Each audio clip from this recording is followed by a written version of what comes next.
One of the biggest features that Xbox is going to be pushing forward as a selling point to jump into the Xbox ecosystem is going to be Xbox Play Anywhere.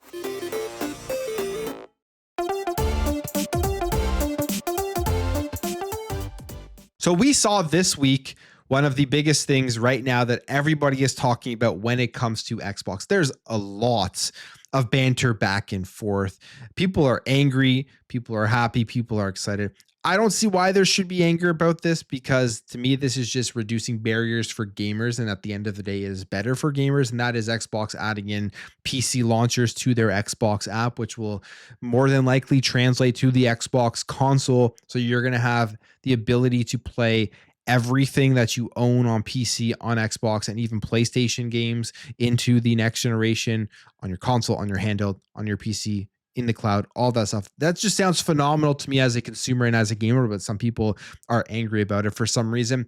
But the other thing here that I think Xbox is going to need to push a lot if they do want any chance at competing with a launcher like Steam and just getting gamers on PC to think about potentially checking out the Xbox ecosystem to purchase games is going to be the Xbox Play Anywhere, which is the other question around Xbox Play Anywhere is this even going to be needed going forward if the next generation is basically just going to be using the PC game on every single platform? I guess everything will technically be Xbox Play Anywhere, but as of right now, it is a great feature, especially for people playing on Xbox, and it is growing a lot here in 2025, and there will be a lot more to come. We have this article here from Pure Xbox. The Xbox Play Anywhere is growing massively in 2025, and there is a lot more to come.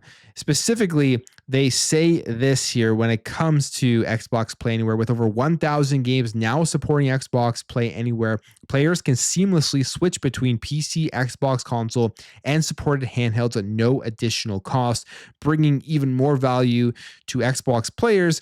Progress, including saves, game add-ons, and achievements, is carried over wherever the game is played. Simply log in with an Xbox account on any device to continue playing from where you left off. And that is something that obviously a lot of people have already experienced. If you're on the ecosystem, you know how this works. It works very well and it works seamlessly. One of the things that a lot of people just don't talk about as well is the game add-ons that go from device to device. If you've had game add-ons for your game, if you've purchased them, they all work here with the Xbox Play Anywhere feature. Achievements, of course, transfer over. And obviously with the cross save, which is something that a lot of people who've experienced it know how good that does work when you're going from cloud to your console to your PC, jumping in right where you did left off, and you seamlessly loads up from where you were.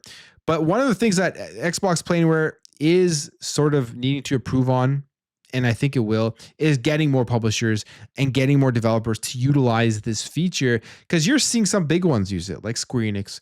You're seeing Capcom games, you're seeing Ubisoft games, EA games. A lot of them are using it, but not for every single game. Then you have smaller games that are coming out. Not all of them are using it. And then you also have other big third-party publishers that are putting their games on Xbox, not using it. And they have to do something here to entice those games to all end up using Xbox Play Anywhere. I wonder, is this deals that they have to make?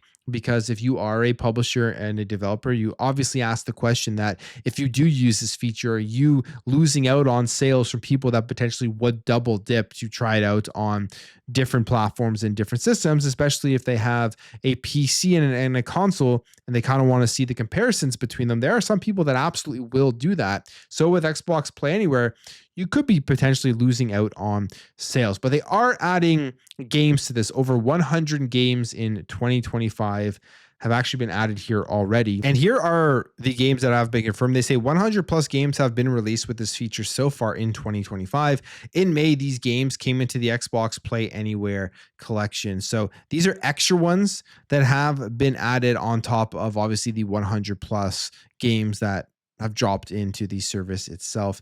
And they also say here that at Xbox, our vision is for you to play the games you want with people you want anywhere that you want. Obviously, that is how the Xbox ecosystem does end up panning out if their vision fully does get met going forward. The question here as well is, when you take this feature and you look at what they are doing in the future, do you even really need Xbox Play Anywhere? I think that's a question not many people have asked or are thinking about. But if you're releasing basically a PC as your console, which again, I've talked about this previously. The current consoles are still basically just PCs under the hood. Of course, they have the SoC and stuff in there, and it is different than building your own PC with all of those separate parts, but they use the same architecture, and there is no real difference between the PC versions of those games, the console versions of those games, other than the fact on the PC, you can scale those with all of the different specs that are out there, and you're locked into the specs on the console on both the PlayStation 5 and on the Xbox Series X and S. But if Xbox takes away that barrier for developers, where you basically are just getting the PC code that runs on your console, runs on your ROG Ally, the Xbox Play Anywhere thing is kind of useless because you're buying the game once via the Xbox store and you're just downloading that same game on every single device that you do have. I do hope that somehow they make sure that that all integrates as well with the different saves and the different add-ons and everything that you do purchase. But I would assume you're just going to be re-downloading the game and everything that you already purchased on your other device. So it won't really matter whatsoever. Interesting thing to think about, because they are promoting this Xbox Play Anywhere now, but is this going to kind of shift and go away where they're just saying you buy the game once and you play it on everything because it is the same version of the game scaled to the hardware that you are using? So I think at the end of the day, that makes it even better for consumers when you're getting to play these games multiple different places and only having to spend your dollars once to purchase it. So exciting things going forward here. For some people, as I've said, I've been going on social media and some people are super angry about some of the stuff that is happening right now. But I think as just a consumer and a gamer, the reduction in the barriers to access and play my games is a positive thing going forward. But I will end the video there. If you did enjoy this video, hit that thumbs up. If you're new here, hit that subscribe, and I will catch you guys in the next video.